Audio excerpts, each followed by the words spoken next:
ચાલુ કોન્સર્ટમાં દિલજીતે કહ્યું, Gujarat dry state છે, લોકોએ બૂમો પાડી નથી, બધું વેચાય છે।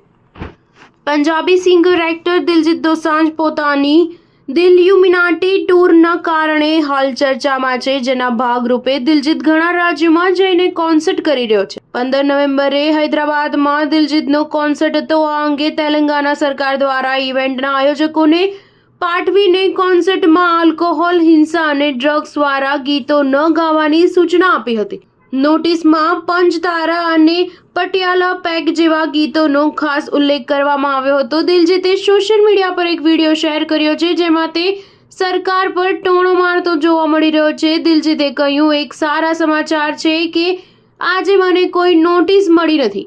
આ સાંભળીને ફેન્સ બૂમાબૂમ કરવા લાગ્યા। ત્યારે દિલજીત કહે છે કે આના કરતાં પણ વધુ સારા સમાચાર છે કે આજે પણ હું દારૂ પર કોઈ ગીત નહીં ગાઉં। પૂછ્યો કેમ?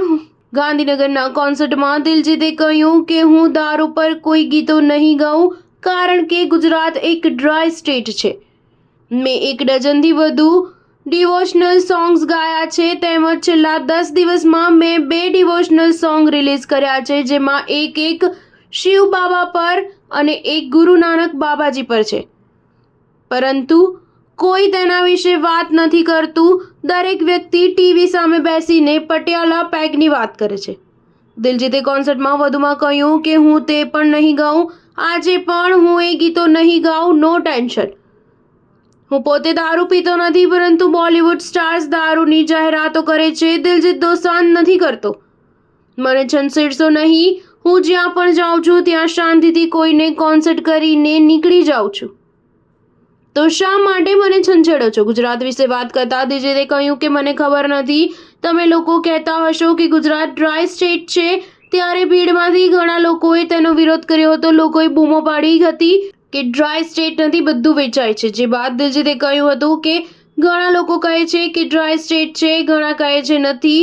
જો ગુજરાત ડ્રાય સ્ટેટ હોય તો હું ગુજરાત સરકારનો ફેન બની ગયો છું। હું ગુજરાત સરકારને સમર્થન આપું છું। અમે ઈચ્છીએ છીએ કે અમૃતસર પણ ડ્રાય સિટી બને। આપણે આવી મૂવમેન્ટ શરૂ કરીએ।